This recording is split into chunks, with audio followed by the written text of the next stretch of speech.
전국적으로 출생 미신고 아동, 이른바 유령 아동에 대한 수사가 진행 중입니다. 최근 김포와 부산 외에 목포에서도 암매장 사건이 발생하는 등 눈덩이처럼 불어나고 있는데요. 네, 왜 이 같은 일이 계속 벌어지는 걸까요? 송효창 기자가 취재했습니다. 출생 하루 만에 숨진 영아를 텃밭에 암매장한 친모가 경찰에 붙잡힌 가운데 해당 영아로 추정되는 유골이 발견됐습니다. 경찰이 친모 A씨의 진술에 따라 텃밭 일대를 수색한 끝에 유골을 찾은 것입니다.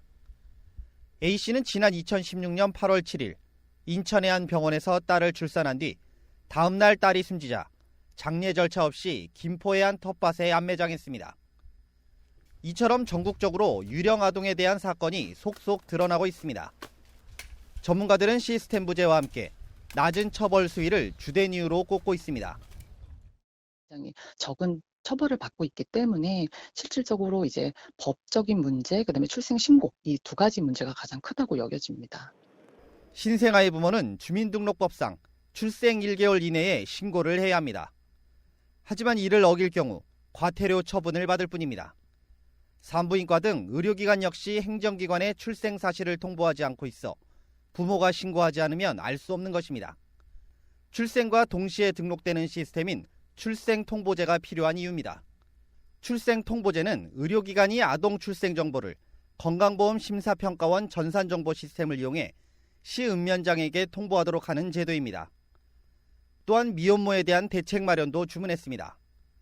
현재 출생 미신고 아동의 90% 정도가 미혼모 가정에서 발생한 것으로 파악되고 있습니다. 향후 대책이 마련되지 않을 경우 미신고 아동은 더욱 늘어날 수밖에 없다는 것. 10대 아이들의 어떤 그 성교육의 어떤 그 질적인 어떤 수준이나 어떤 그걸 받아들이는 아이들의 어떤 그 교육에서의 자세나 여러 가지 측면에서 봤을 때 향후 이제 좋아지기보다는 더 늘어나지 않을까라는 그런 우려들이 좀 있습니다. 현재 경찰이 발표하는 접수 건수는 매일같이 늘고 있습니다. 사망한 영아의 수도, 미파악 아동의 수도 늘어날 수 있다는 의미입니다. 실질적인 대책 마련이 절실한 이유입니다.